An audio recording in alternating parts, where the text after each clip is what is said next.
This is Calvin with Cow Too Big channel, and I changed up my kayaks just a little bit. I still have my Sun Dolphin. I love that little guy. It's the best deal on the market, I think. There's probably a few others that are very similar that are great. They're very stable, easy to deal with, very light. We wanted to get something that was a little bit bigger, so I got my wife this NuCanoe, and it's a 12-foot NuCanoe Flint.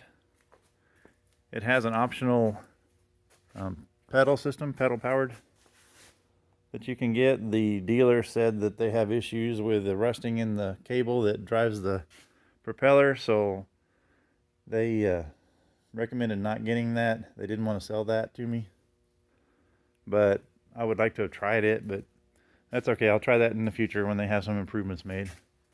So this seat is rated, I believe, for 350 pounds. It's very nice steel tubing, square tubing, very, very sturdy. It's just a really nice seat. It rides on these tracks, which can move forward and backward quite a ways. Probably a 1.5 feet forward or backward, which changes your center of balance a little bit on the boat, I guess, but it's really nice to have that adjustability. So here's where your feet rest. You got a couple different selections for that.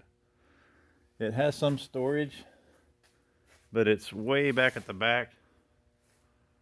It's kind of far away. It has 4 different places for pole holders, which is really nice, but they're behind you, so you have to have a little bit of a reach to be able to get to them, or have somebody paddle up beside you and hand them to you, which is kind of awkward. But if the seat would swivel, I think it would be a little bit better. So we may add a swivel, because it looks like it'd be really easy to add a swivel under here.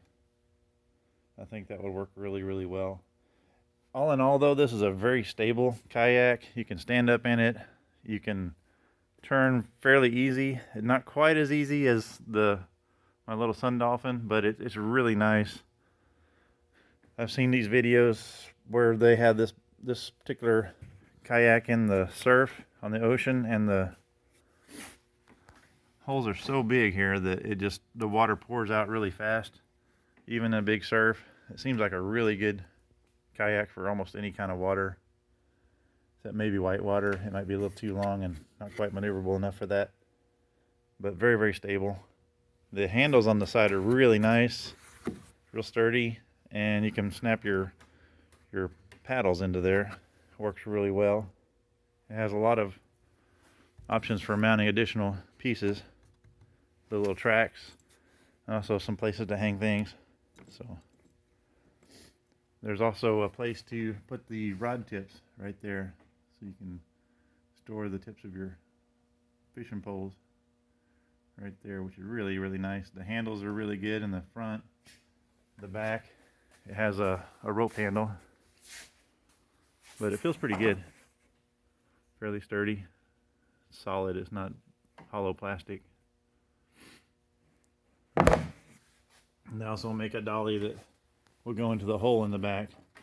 But since I'm using the setup that I've made to make a dolly work, I just had these U pieces that I used to fasten to my kayak trailer, which is talked about in another video, and it also mounts to my dolly. So I think that's going to work really well. But just a really nice kayak. It's kind of expensive. We paid around $1,000 for it, but really, I think in this particular kayak, you get what you pay for. It's just a great, great kayak. Would I buy it again? Absolutely, yes. Thanks for watching.